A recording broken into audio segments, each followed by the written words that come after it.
Crazy Stupid Podcast. If this is your first time tuning in, we'd love if you could hit that subscribe button, the like button, and the bell so that you are aware of when we post things. So we caught up with JJK, Jujutsu Kaisen. I hope we're pronouncing that right. I can't think of any other way to say it. Coincidentally, the only reason why I got into it was because they put their skins in Fortnite. I've heard a lot of people talk about like Demon Slayer or there's another one that people are kind of watching right now. But what I kept hearing was these shows have good stories and the animation is great. But I felt like after I went from Attack on Titan to Fullmetal to Death Note, where the storytelling was at a certain level. And so I knew I wouldn't be able to connect to anything where if it wasn't at least attempting to get there, you know?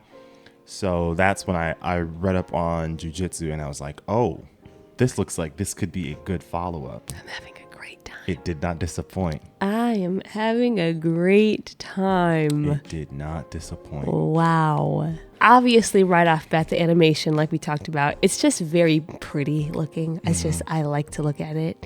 Also, I love the characters. Like, they're all just so lovable so soon. Like, it doesn't take long. Like, just a few episodes in, and I was like, oh, I really like and care about these people and their friendship, and I'm excited. And then I'm just, as the story gets going and you kind of see the scope of the story that they're building, then that just adds even more to it. I think it's because it feels like it's happening in modern day. Mm-hmm. There's like a relatability there that is kind of like refreshing. Yeah. Because the animes that we've been watching are a little older. Yeah, or they take place in a time period that doesn't always reflect when we're in. Mm-hmm. I just love them. I really love Itadori. Yuji. I find him so likable. Man, I just think he's just so likable. Mm-hmm. And like the more you interact with him, the more you like him. They keep calling him an idiot. I'm like, I don't really know why. I feel like he's not an idiot. He just literally doesn't know these things. Like that's not him being an idiot. That's him just like there's no way for him to have known this information. He's not a part of this world until now. And the fact that he's picking up on it so quickly should show you he's not an idiot. So you guys need to stop. But I'm like, even in this most recent episode when they with that girl. Yeah. And he recognized her right away. Mm-hmm.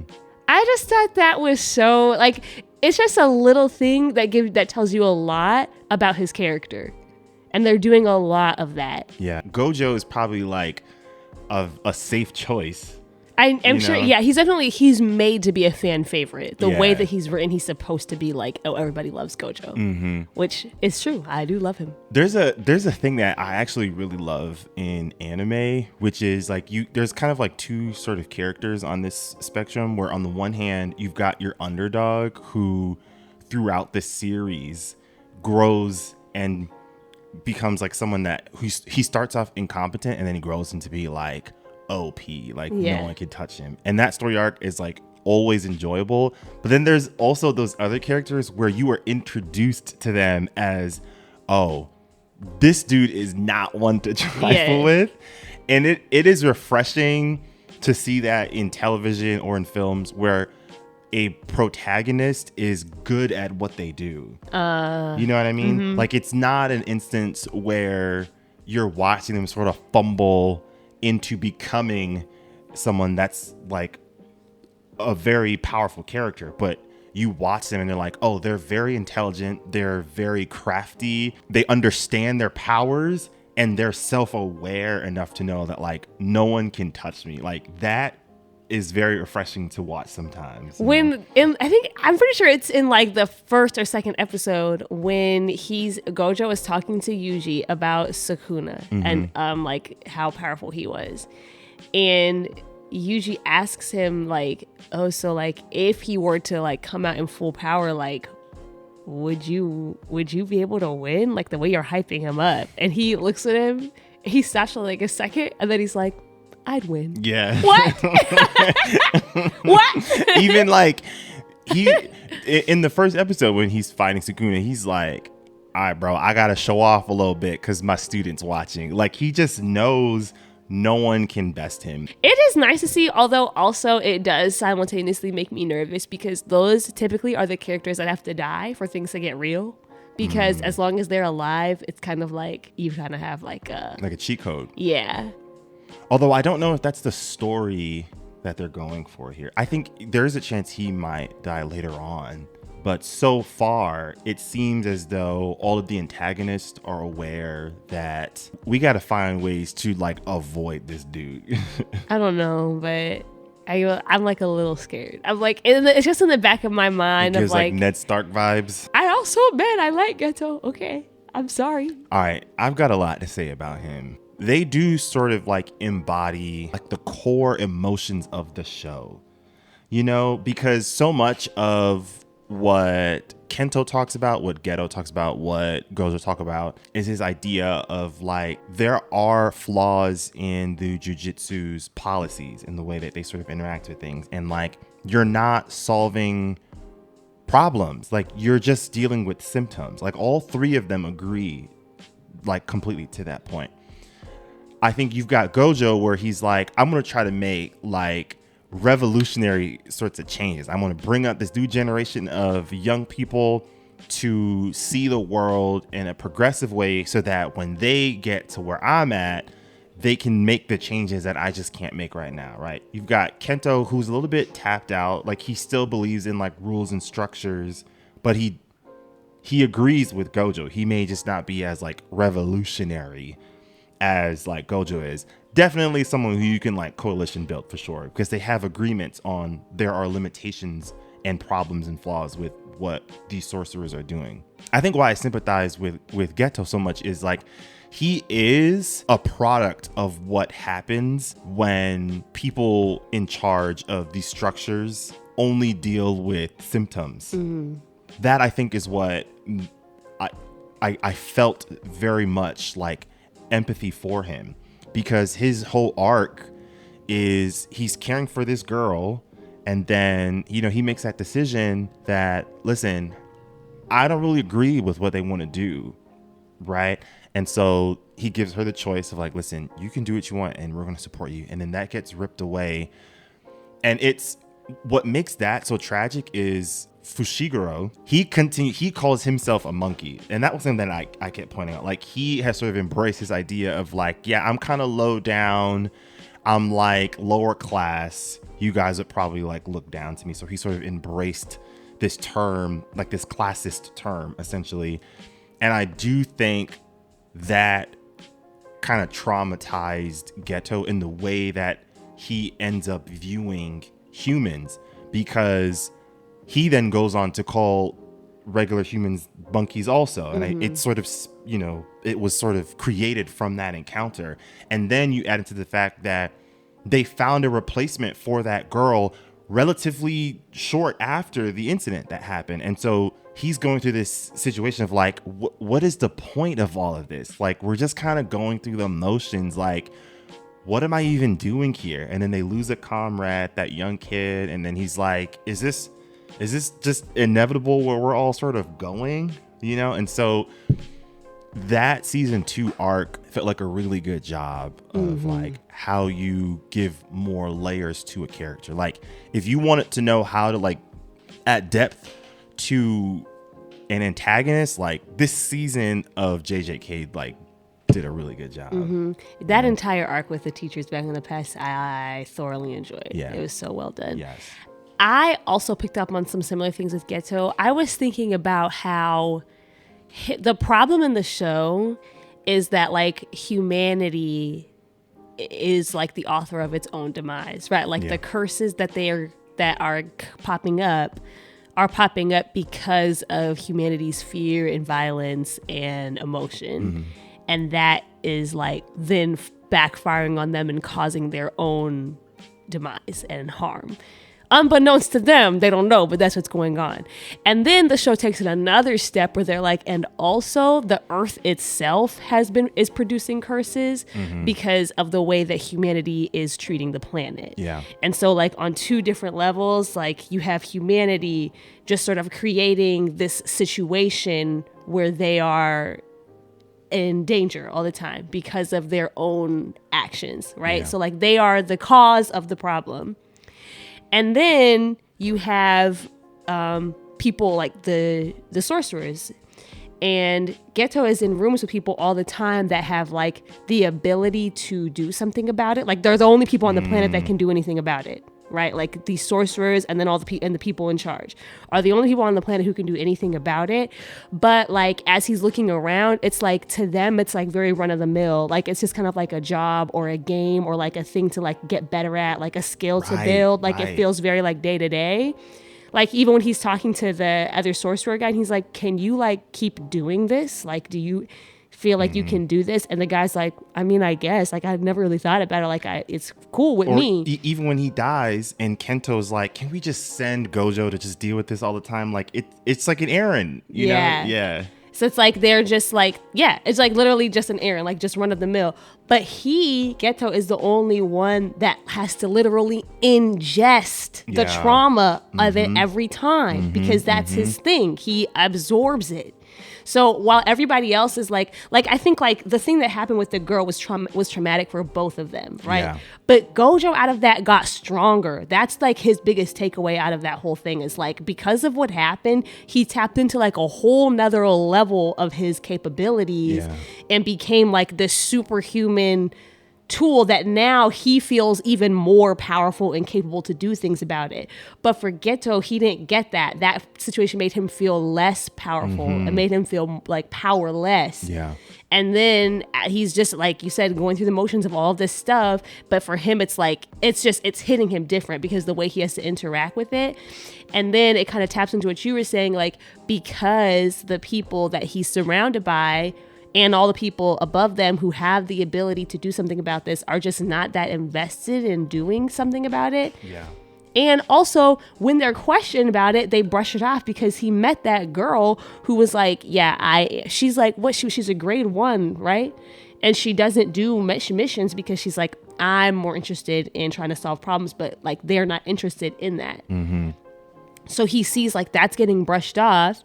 So he is then left to like come up with a solution for himself. And obviously the solution he comes up with is like not the most helpful or productive one. But it happens because everybody around him is like doing nothing. And I feel like it's a very good allegory for like, obviously like climate change, right? Like I feel like something that they're pulling at. Yeah. And in the same way that like the people in charge right now are like, they're not really... They don't have the same sense of urgency around this that like particularly younger people have. Right. And so out of that, you are seeing younger people come out with like solutions that probably aren't that productive. Like there is like a very fast growing sense of kind of just like nihilism about the world right now, about like, what's the point of having kids? Some people are even like, it's unethical, don't have kids. Like, what's the point of doing, like that sort of attitude is sort of like really cementing itself in a younger group of people because they're like, all the people who can do something about this are doing nothing. So I am now powerless in this situation. And the only thing I can really control about it is my own outlook about it. And so this is what I'm going to do. Now that outlook, I believe, I'm of the opinion, like that's not a helpful outlook to have. Like that's not going to solve the problem. But like, it's understandable why you would get there looking at what's going on all around you. And I feel like that's the same thing with Geto. The conversation that Geto has with Gojo does change the trajectory of where he wants to go, because I don't know which conversation. When they're on the sidewalk and he's walking away, because when he says you have all this power to make the change, Gojo doesn't go down the route that Geto is choosing to do in a more violent way, but his approach of just doing the dirty work does pivot when you compare to what he's all about in season 1, where he is about wanting to make the change just more in a positive light. And I do sort of see that as like a catalyst moment for him, because it's not just about running the errands anymore. Now that he has his power, the idea is planted in his head by Geto the same way the idea was planted in Geto's head by that special grade. I forget what her name is, but the special grade sorcerer, that comes in and speaks to him, because she does sort of plant the idea of like, you've got these two ideas, right?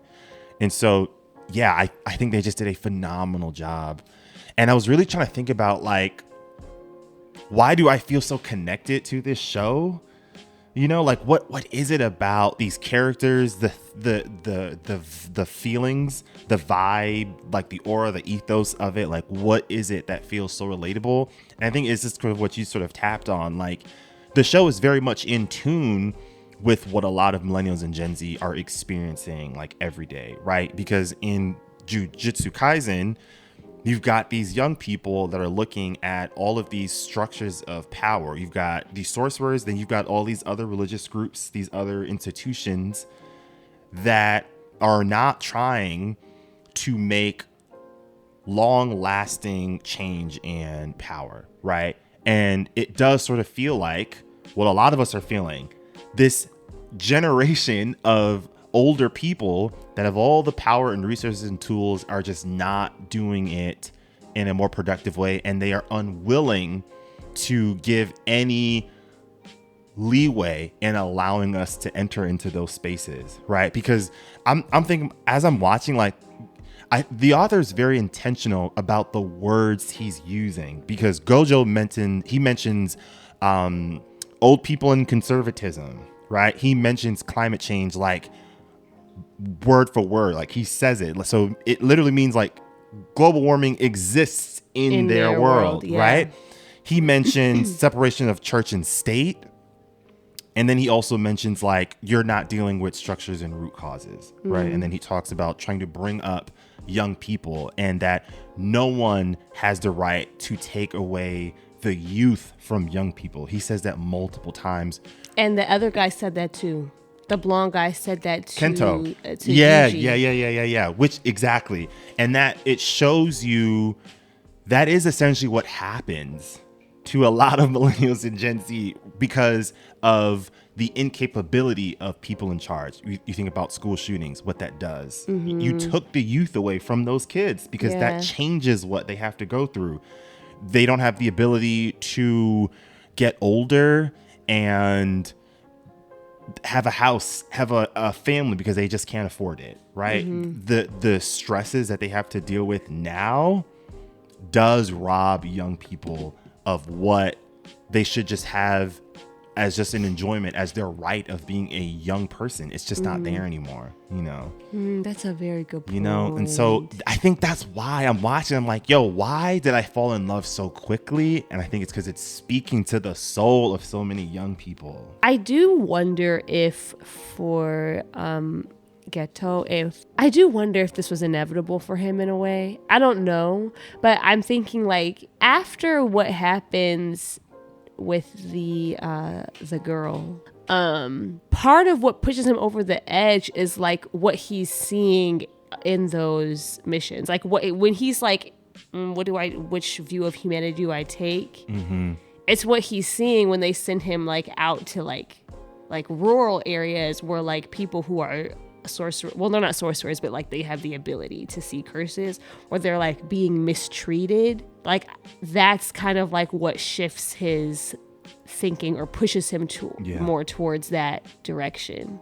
Because it is like a complete 180, because before that, he was the one who told Gojo that was like, when the weak survive, like that's the measure of a society, essentially, is like, that's how it should be, is that like the people who are weak in your society should survive. That's how a healthy society should look, which I think is beautiful. When they said that, I was like, that is such a phenomenal like way to wrap up a worldview. I just thought that was great. Yeah.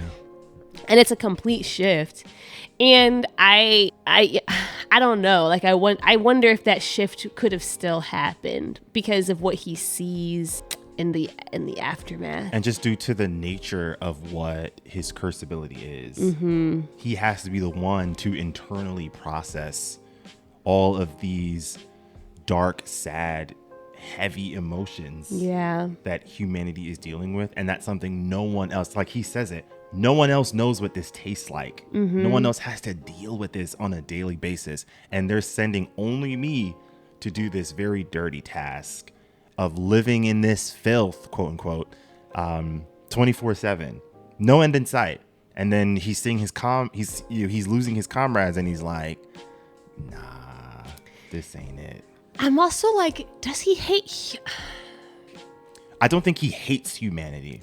See, that's the thing. I'm like, does he hate humans, or does he just hate curses?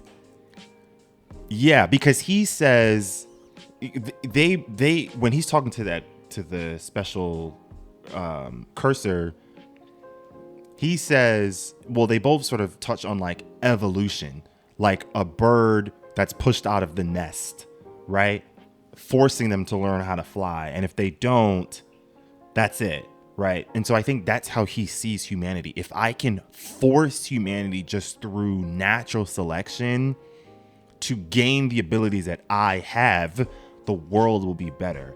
And I think he chooses that path because he thinks the other, which is the one that like Gojo sort of gets to in what we see in season 1, is just like a naive approach.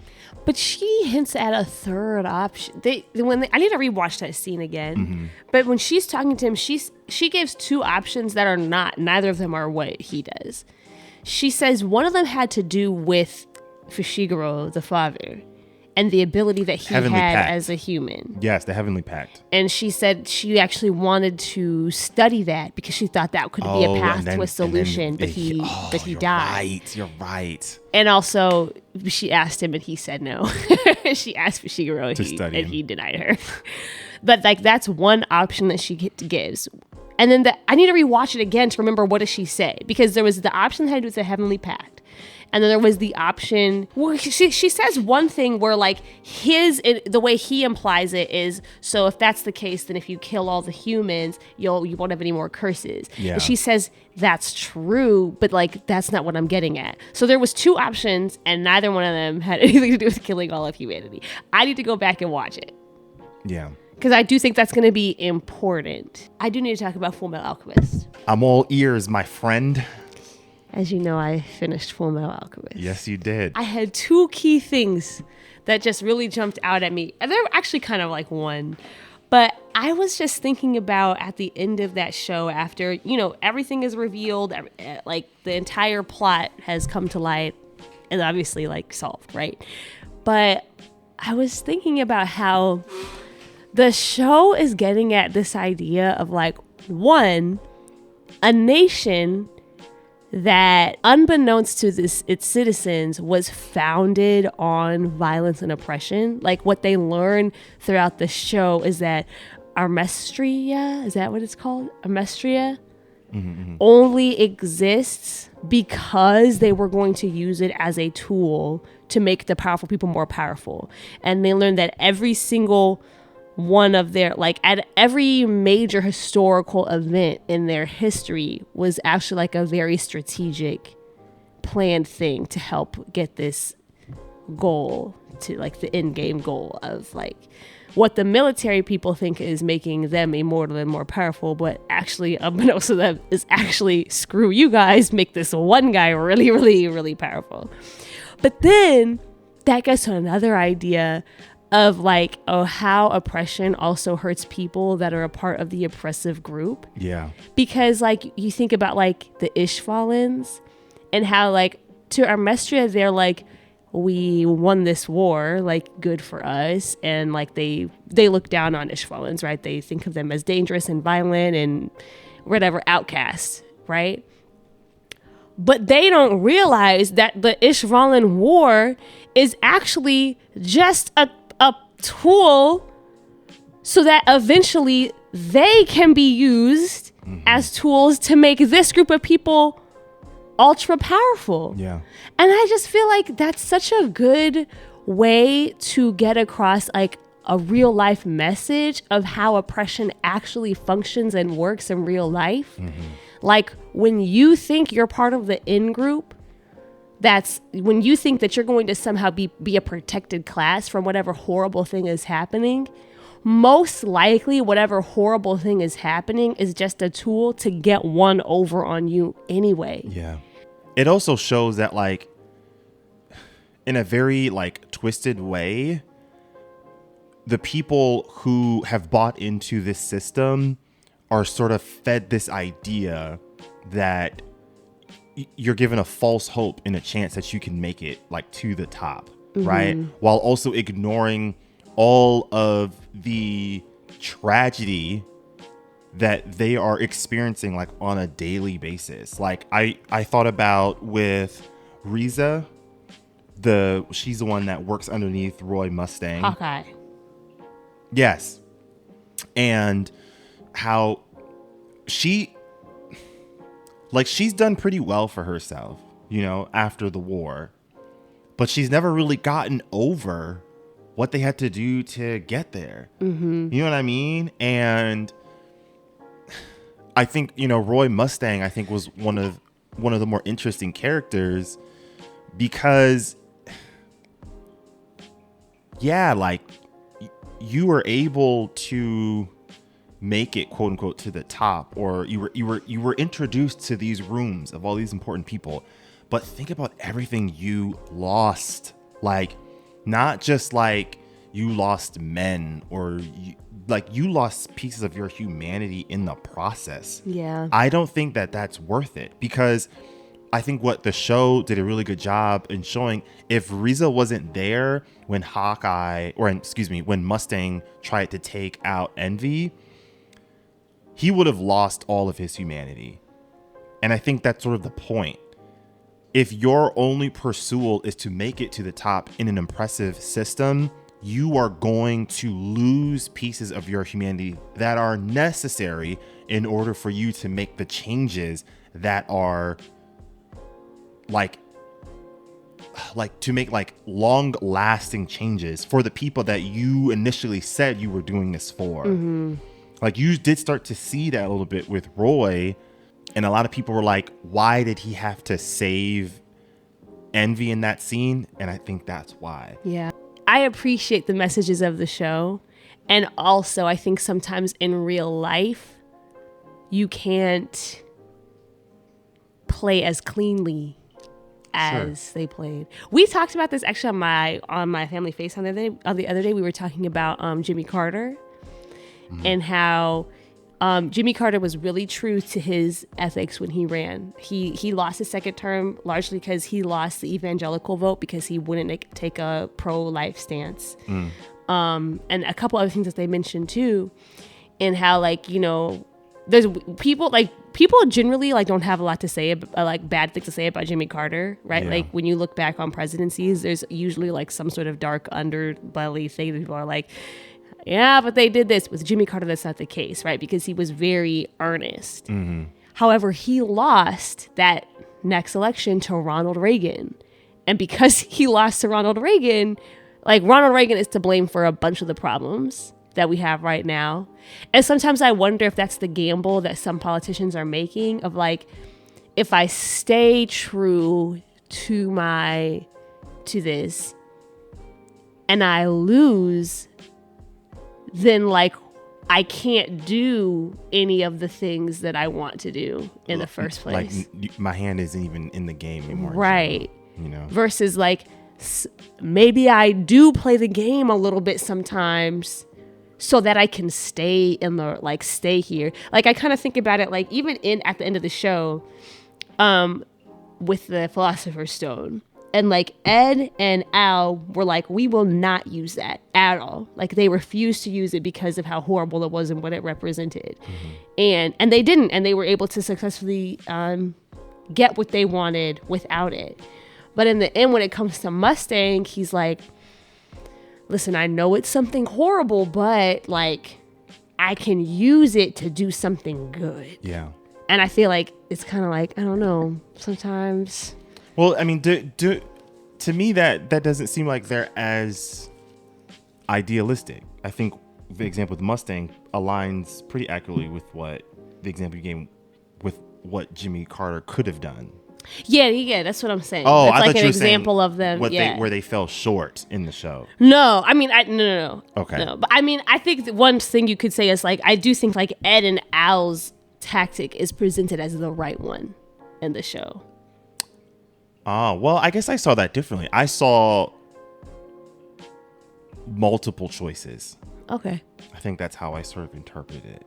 You know, like there is good that you can see in all of the choices that they end up making at the end. You know, but yeah, they are sort of like the moral compass of it. Mm-hmm. You know, I love them. I love Ed. Yeah. I was thinking about this as we were watching, you know, we've been watching a lot of anime as of late, you know, Fullmetal, Attack on Titan, Death Note, and Jujutsu Kaisen. And I just sort of thought about, like, I have sort of seen a trend, especially on like TikTok, where a lot of younger men connect with the wrong anime characters. What, like they're like, I love, what's the guy's name in Attack on Titan? Eren? Yeah. Yeah, it's just, well, this, I guess my concern is that it's them connecting with the characters that do a lot of gray or immoral things, touches a little bit more on like the state of men in society in general. Yeah. Like emotionally, we are not where we need to be, because if we were, we would be inspiring to like better characters. You know what I mean? Like, one example that you obviously look to, a lot of young men love Anakin Skywalker, like as that character. But even before Order 66, Anakin's politics were not great. He has that conversation with Padme in the field where they're talking about their issues of what's wrong with the Senate. And his solution is low-key like a dictatorship. So even before Order 66 happens, that's still not someone that you can look to and say, I want to be like that person, especially when Luke is right there, a much better choice. And I'm just like, men, that's so true. Young men, we have to talk about who we are placing our emotional connectivity with, right? Because I think I've seen people, they idolize Eren, or they'll idolize Anakin. I've seen people idolize Homelander. And this is sorry. No, but just hear me out, because I know you're gonna. It's absurd. I'm with you, but I think the problem is the emotions that the authors provide to give depth to these antagonists or anti-heroes or complex great characters. That portion of the storytelling, I think a lot of young men attach too strongly with and provide a very insular perspective on what they are analyzing from these films and TV shows, as opposed to just allowing what you process. Like, instead of just empathizing, they end up relating heavily with a lot of these characters. And that is not the intention of the author, because I saw a lot of people that are like, if I was Eren, I would have done this too, which is like, one, Eren didn't do all that for his mom. Let's just throw that out the window. That's not what he did. Like, this, we need to process and think about what actually happened, especially with the whole like time loop and time traveling thing that sort of happens. Eren knew what was going to happen to his mom. He did it anyway, and he sort of set everything in motion. He didn't do it for his mom. Like, that's the first thing. But like, it's just like there are better choices in these shows that you can look to and say, I want to aspire to be like them. And I think we got to have a conversation about just the state of the emotional well-being of men in general, because we need a lot of healing. And what scares me is it's hard to have that conversation, especially online, when you aren't using the right language or the right words. And I'm not trying to like place men as like victims or anything like that, but for a lot of these men, they may not use the right language to accurately describe what they're going through while still acknowledging like a lot of privilege that we have in society. And so conversations do get shut down. And then what happens when these conversations get shut down, they get filled with voids of the Andrew Tates of the world, right? Of these other streamers, like other people like Sneeko, people I know you probably didn't even heard of some of these people, but they have a large following and they preach a very problematic view on how to deal with the emotional angst men are experiencing. And I do think these things are sort of connected. I would agree. I also think that what is happening with some of these men and them gravitating to these characters is that these are all characters that went through horrible things that could have left them down, and they came up on top as like ultra powerful. Yes. And I think a lot of men want to be powerful. Power. They feel powerless. Yes. Yeah. And the problem is that none of these characters ever, like you said, healed. They just sort of used the trauma as fuel for their like angry outbursts and destruction. Yeah. And that's we don't want that. No. Like Mustang is right there. Like that's a character who you could look at and be like, I'm going to fully embrace all of the emotions that he went through, and then realize in the end, he had to allow himself to heal. He committed some war crimes if we're keeping it a stack. I think the issue is in the show, we don't ever see Mustang at a point where he is being like stepped on. You know what I mean? Like, I think that's what makes people gravitate to like Eren. I can't remember all of Homelander's backstory, but like maybe Homelander, like he was being exploited though. I think that's what they gravitate towards is like, this is somebody who people looked down on. Yeah. People didn't respect. And he came out on top of all of it. Mm-hmm. And maybe what we're missing is a character who could have been a Darth Vader. And instead, they gave something else. That's literally Luke. That is Luke. He had the chance. Palpatine was trying to take him. That's exactly my point. You know, I think the problem is the movies came out in the wrong decade. Oh. You're right, because I think that's my point. That's, you know also what I mean? The problem too is like, I do see it. It is Luke. That's also the problem too is like they make Anakin cool, right? Like he's kind of cool. They make Darth Vader kind of cool. And I think Luke probably was cool when the movies came out, but watching them now, everything about them is a little kooky. So it just doesn't resonate. And I think the reason why I love characters like Ed, he gave up that power. Mm-hmm. He gave up the ability to use alchemy. That's gone. You know what I mean? The same thing with characters like Luke Skywalker. He had the ability. He could destroy all of them, every single one of them. He could have used all of it to rule the galaxy. But even in his moment, he saw saving my father, saving the humanity of that person is more valuable than power. And I think the reason why I'm nervous about some of these talking heads that have been popping up that are kind of like a hidden incognito version of an alt-right like spokesperson is that they are not providing a healthy alternative to power.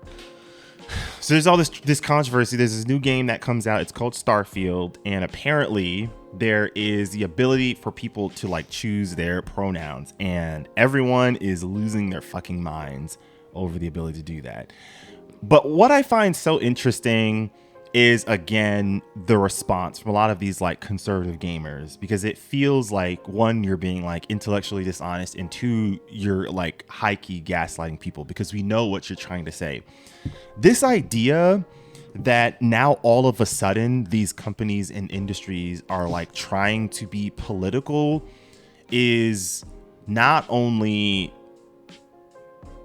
like silly, it also feels like intellectually dishonest and like ahistorical. Because I think for some reason, a lot of these gamers don't think the norm that we've been accustomed to with straight white males as the protagonist, they don't see that as political. No. And I think that's part of exactly. Yeah. But this is, I guess, what's just kind of frustrating.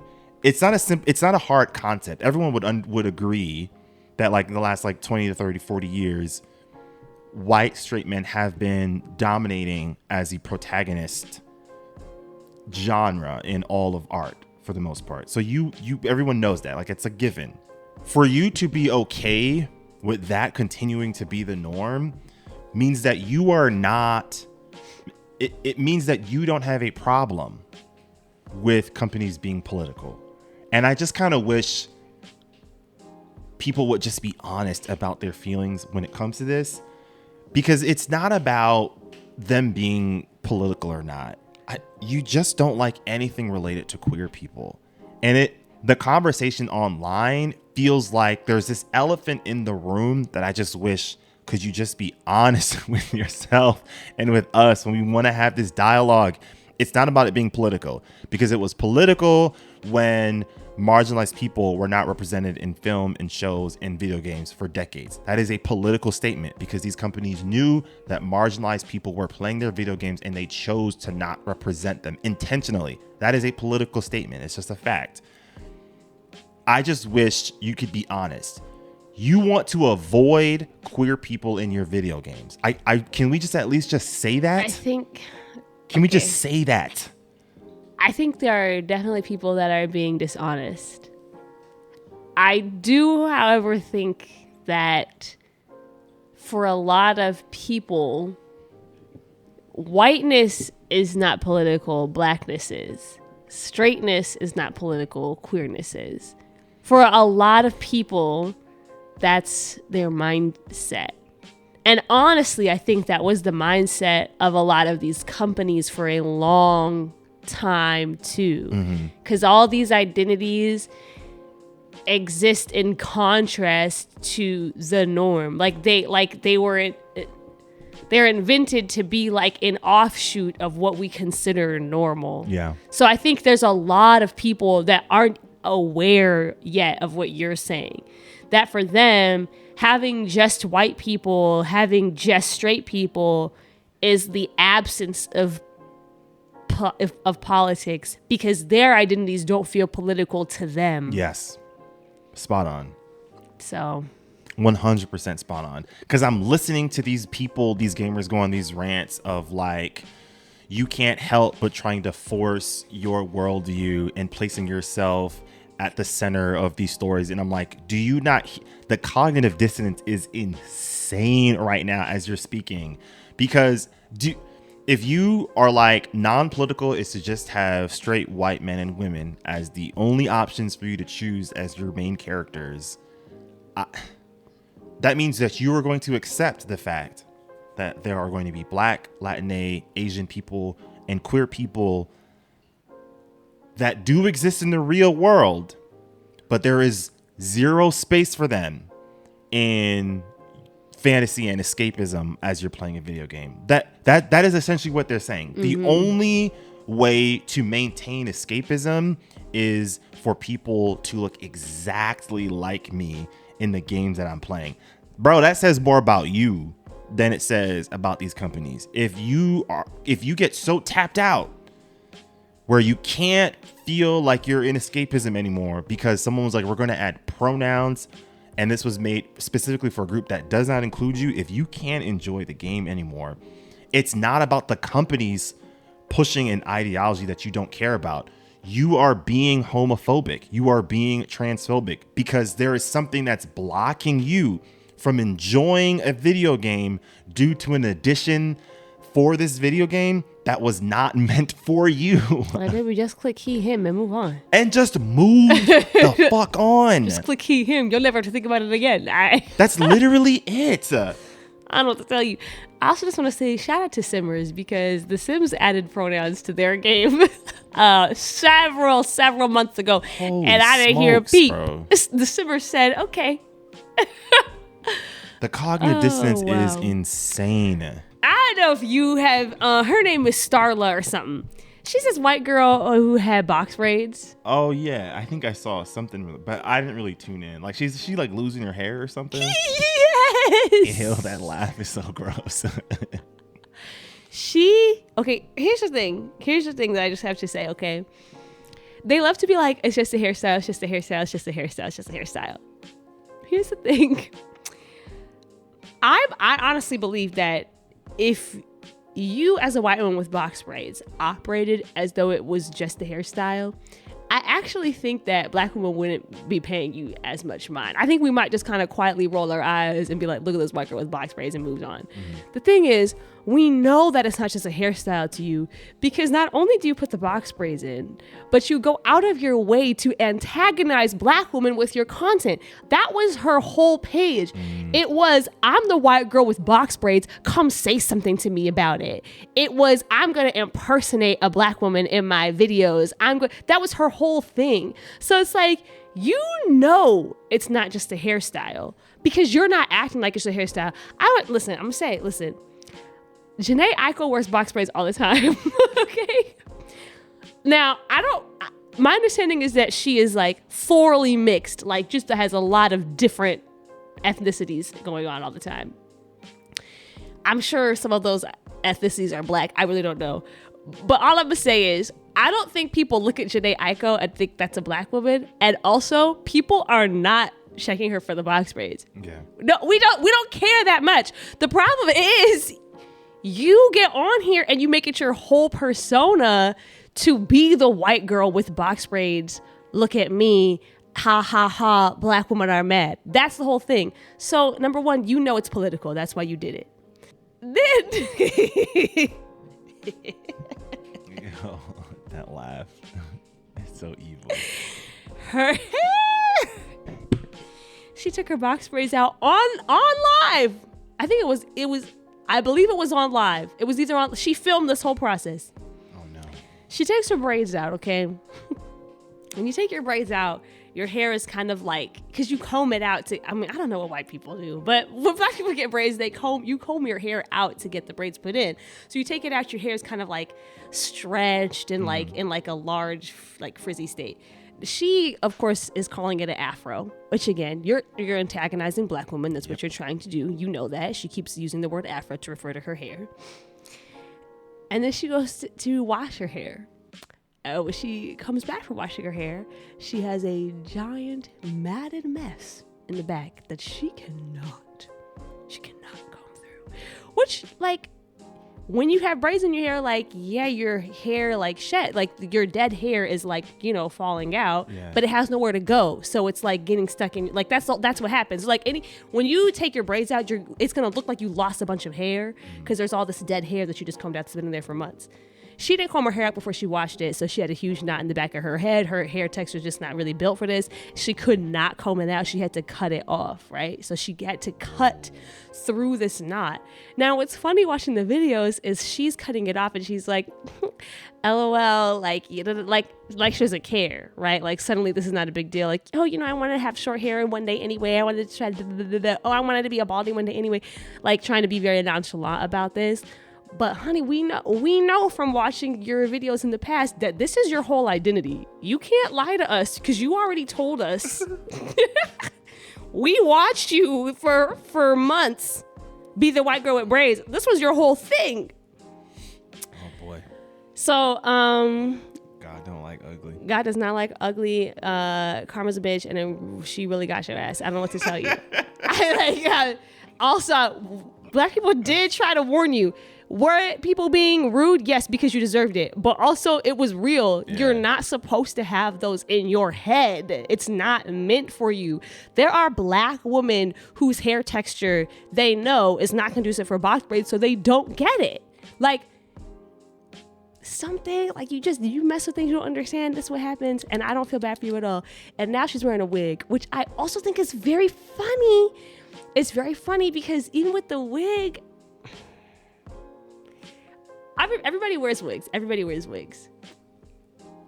But like lace fronts right now are like Black women are the face of the lace front industry right now, right? Like they are, like, when you buy a wig online, the advertising picture is a Black woman wearing that wig, right? Like perfecting the process of like plucking out the hairline and making it look natural, all of that stuff. Like Black women are the ones who are like making this a thing that people can do themselves in their house. That's Black woman at the forefront of this entire industry. Yeah. So now she's wearing her lace front. It does not look good. It's also funny because it's like technically you could just wear your hair. You said you wanted to have short hair anyway. So why you putting on a wig? Very interesting. And now she does videos of her like taking her wig down. What I'm interested to see is if she ever puts box braids back in again. I'm very interested to see if she's ever going to don that persona again. I'm also interested to see if her entire persona on her page changes now that she doesn't have box braids, because she was definitely giving the like Black scent, like, you know, that whole energy. I'm really interested to see if over time, now that she can't do the box braids, if all of that stops. That would be hilarious to me. But yes, love that. God does not love like that. Ugly. I didn't watch the video directly on her page because I want to give her views, but every time that a screen cord shows up of that video when she has to cut her hair off, I watch it every time and I laugh. Keep that algorithm boosting it. And I laugh because it's funny. Oh my goodness. Mess around and find out. Thank you so much for listening to our reviews and rants. I guess we should as it as like our tagline, because that's what we do in every episode. It's true. And with that, I want to thank you all so much for tuning in, and we will see you all next time. Peace out. Goodbye.